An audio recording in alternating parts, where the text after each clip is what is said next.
नमो नारायण। जय गौ माता, वंदे मातरम। मां भारती को प्रणाम और हृदय से ओम शम शनिश्चराय नमः।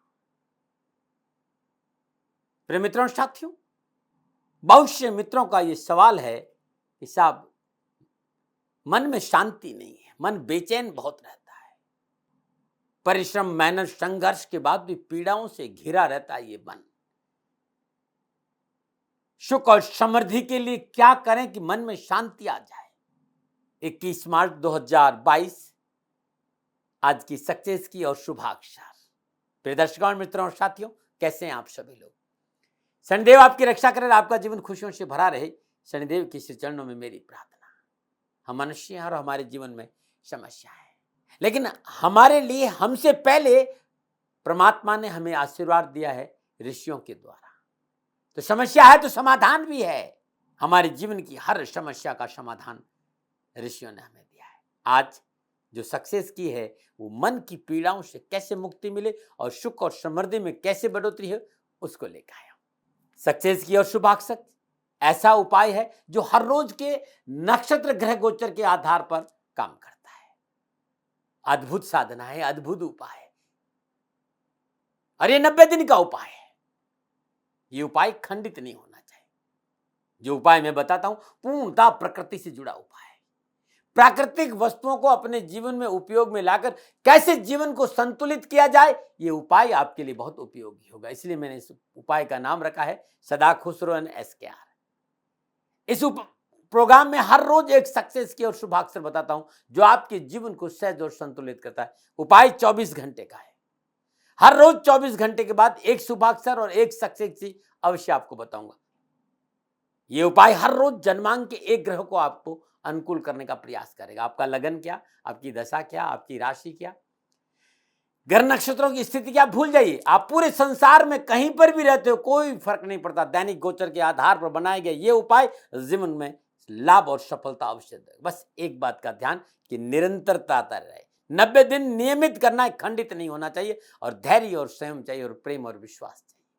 आप कुछ ही दिनों में महसूस करेंगे आपकी मोलिकुलर सिस्टम में परिवर्तन, आपके मेटाबॉलिज्म सिस्टम में परिवर्तन।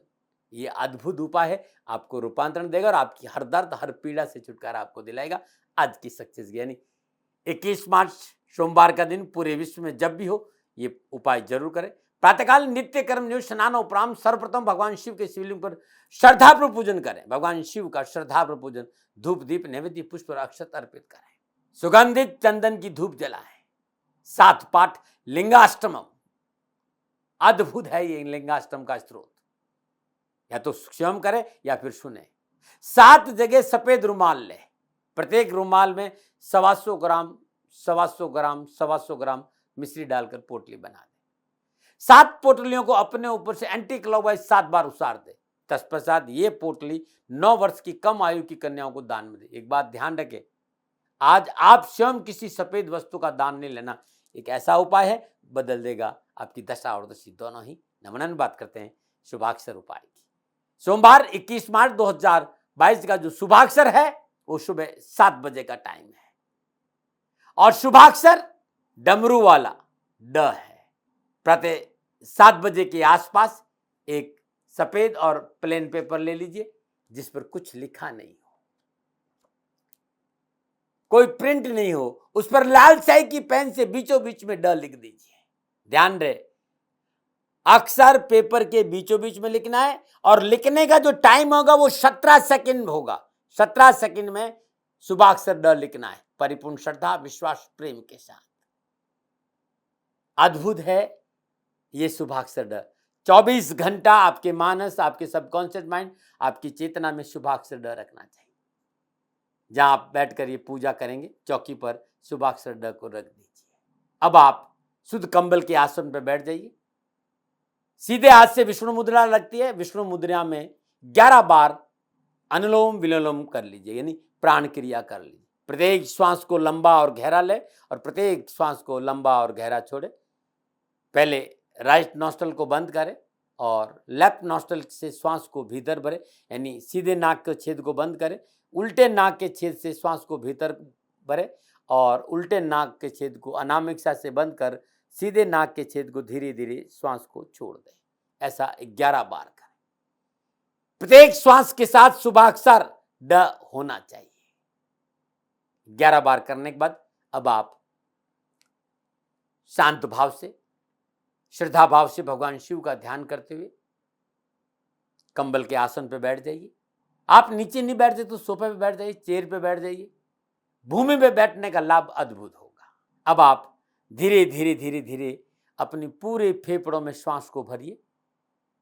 पूरे श्वास भीतर भरने के बाद श्वास को बाहर निकाल दीजिए। अब श्वास को रोक दीजिए, न श्वास छोड़ना न लेना है। श्वास को रोक दिया, पेट को भीतर खींचिए और सीधे हाथ की पहली अंगुली और अंगूठे से जहां आज्ञा चक्र है वहां पर जोर से पंच करिए। जब आप पंच कर लें तो शरीर का जो लोअर पार्ट है, जिसे गुदा स्थान कहते हैं, इसका संकोचन करके नाभि की ओर ऊपर खींचिए। तो लोअर पार्ट बॉडी को ऊपर खींचना है, गुदा स्थान को ऊपर खींचना है, आज्ञा चक्र पे पंच करना है, श्वास को रोके रखना और पेट को भीतर खींचना है। जब ये चारों काम हो जाए तो 17 सेकंड के लिए श्वास को रोकना है। ये जो उपाय, ये जो क्रिया 17 सेकंड करना, और इन 17 सेकंड में आपके सबकॉन्शियस माइंड, आपकी चेतना, आपके मानस में, अपनी श्वासों में शुभाक्षर ढ रहना चाहिए। 17 सेकंड छोड़ दीजिए। पुनः श्वास भरिए। पूरी श्वास फेफड़ों में भरनी और नाक से लेनी श्वास को। अब आप पूरी श्वास को नाक से बाहर छोड़ दीजिए। पूरा फेफड़ा खाली कर दीजिए, श्वास को रोक दीजिए। न लेना है न छोड़ना है।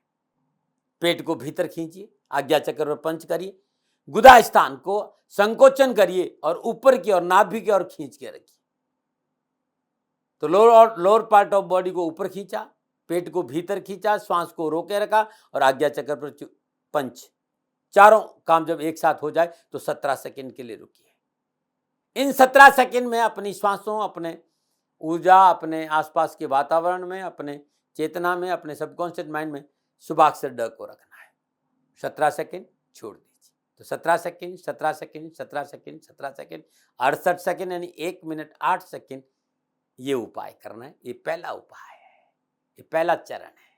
अब दूसरा चरण है शुभाक्षर का अपनी चेतना के साथ विजुअलाइजेशन करना है। तो जो शुभाक्षर ड है, इसको आप अपनी आंखों के सामने लेके आ जाइए और 17 सेकंड के लिए खुली आंखों से शुभाक्षर ड को प्रेम, श्रद्धा, विश्वास के साथ देखिए। 17 सेकंड के बाद आंख बंद कर दीजिए और अब बंद आंखों से अपने सबकॉन्शियस माइंड, अपनी चेतना में इसका अनुभव करिए। पुनः 17 सेकंड की आंख खोलिए और खुली आंखों से इसका अनुभव करिए और पुनः 17 सेकंड के बाद आंखें बंद करिए। अब बंद आंखों से शुभाक्षर ड की ऊर्जा का अनुभव करिए। 17 second, 17 second, 17 second, 17 second, 68 second, यानी 1 मिनट 8 सेकंड शुभाक्षर का अपनी चेतना के साथ विजुअलाइजेशन करना है। ये दूसरा चरण पूरा हुआ। अब तीसरा चरण। तीसरा चरण 1 मिनट 8 सेकंड का है, यानी 68 सेकंड का है, और लेकिन ये करना 3 बार है। पहला चरण 1 मिनट 8 सेकंड, दूसरा चरण 1 मिनट 8 सेकंड, तीसरा चरण 1 मिनट 8 सेकंड। तीनों ही चरण 1 मिनट 8 सेकंड के हैं। करना क्या है? अब आप सहज भाव से अपनी श्वास को फेफड़ों में भरिए। श्वास भरने में फेफड़ों में 17 सेकंड लगना चाहिए।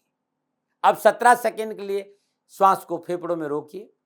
17 सेकंड के बाद धीरे धीरे 17 ही सेकंड में श्वास को छोड़ दीजिए। अब न श्वास लीजिए न छोड़िए। 17 सेकंड के लिए श्वास को बाहर रोकिए। श्वास लिया, श्वास रोका, श्वास को छोड़ा, श्वास बाहर रोका, टोटल 68 सेकंड। तो इन 68 सेकंड यानी 1 मिनट 8 सेकंड में श्वासों के झूले पर शुभाक्षर ड को झुलाना है। ऐसा आपको 3 बार करना है। टोटल 5 मिनट 40 सेकंड का ये उपाय है। प्राण क्रिया के बाद 5 मिनट 40 सेकंड इस उपाय को कर लीजिएगा। जीवन में खुशियों की चाबी आपके पास रहेगी। अब आप जो शुभाक्षर ड है इसको फोल्ड कर दीजिए। इसको फोल्ड करके कपड़े वाली थैली में डालकर अपने पास रखना है। दोपहर में 1 से 2 बजे के बीच में पुनः शुभाक्षर ड का श्वासों के झूले के साथ झुलाना है। कहीं पर भी शांति से बैठ जाइए, श्वास को लीजिए। 17 सेकंड में श्वास लेना है और 17 सेकंड के लिए श्वास को फेफड़ों में रोकना है। 17 सेकंड में ही श्वास को छोड़ना है, 17 सेकंड में श्वास बाहर रोकना है। टोटल 68 सेकंड यानी 1 मिनट 8 सेकंड श्वासों के झूले पर शुभाक्षर ड को झुलाना है। ऐसा 3 बार करना है। टोटल 5 मिनट 40 सेकंड का ये उपाय है सुबह का, और दोपहर में 6 मिनट 48 सेकंड, दोपहर में 6 बार करना है। रात्रि में सोने से ठीक 10 मिनट पहले पुनः यही उपाय, यही क्रिया 9 बार करनी है। श्वास लिया 17 सेकंड में, श्वास रोका 17 सेकंड के लिए, 17 सेकंड में श्वास को छोड़ा और 17 सेकंड श्वास को बाहर रोका, यानी 68 सेकंड। 1 मिनट 8 सेकंड श्वासों के झूले पर शुभाक्षर ड को झूलाना है। रात्रि में सोने से ठीक 10 मिनट पहले 9 बार, यानी 10 मिनट 4 सेकंड। तत्पश्चात ये जो शुभाक्षर ड है अपने ऊपर से एंटी क्लॉकवाइज 7 बार उसार करके अपने तकिए के नीचे रख दीजिएगा। दिन भर आपके पास था, रात भर ही आपके पास में है। प्रातःकाल नित्यक्रम न्यूज स्नान उपरांत सर्वप्रथम जो ये शुभाक्षर ड है, ना धोने के बाद इसको बीचों बीच में, आप यहाँ देखिए बीचों बीच का जो हिस्सा है, ये लाइन आपको नजर आ रही है, बीचों बीच के हिस्से में इसको ऐसे फाड़ दीजिए, ऐसे फाड़ दीजिए एकदम बीचों बीच। और फाड़ने के बाद या तो तालाब या नदी बहते पानी में प्रवाह कर दीजिएगा। ध्यान रखिएगा कहीं गंदे नाले में नहीं डालना है, पैरों में नहीं डालना है, कचरे में नहीं डालना है और जलाना नहीं है। यदि नदी और तालाब नहीं है तो घर के बाहर वटवृक्ष का पेड़, पीपल का पेड़ या बेलपत्र के पेड़ के नीचे इसको दबा देना। आज नहीं दबा सकते तो स्वच्छ स्थान पूजा में रख दीजिए, और जब आपको मौका मिले या तो प्रवाह करें या बरगद, पीपल या बेलपत्र के पेड़ के नीचे दबा दीजिए। मित्रों और साथियों, अद्भुत है उपाय और जीवन की धारा को बड़ा सहज बना देगा उपाय। सुख और समृद्धि में वृद्धि करेगा, मन की चंचलता पे काबू करेगा और मन की पीड़ाओं से मुक्ति देगा ये उपाय। साथियों और मित्रों, इस उपाय पे मेरा कोई मौलिक अधिकार नहीं, ये ऋषियों का प्रसाद है, अनुभव मेरा है, लाभ मिला मैंने आपको बता दिया। मानो न मानो आपकी मर्जी, सेकंड ओपिनियन का अधिकार आपका था, आपका है, आप ही का रहेगा। न मना रहे।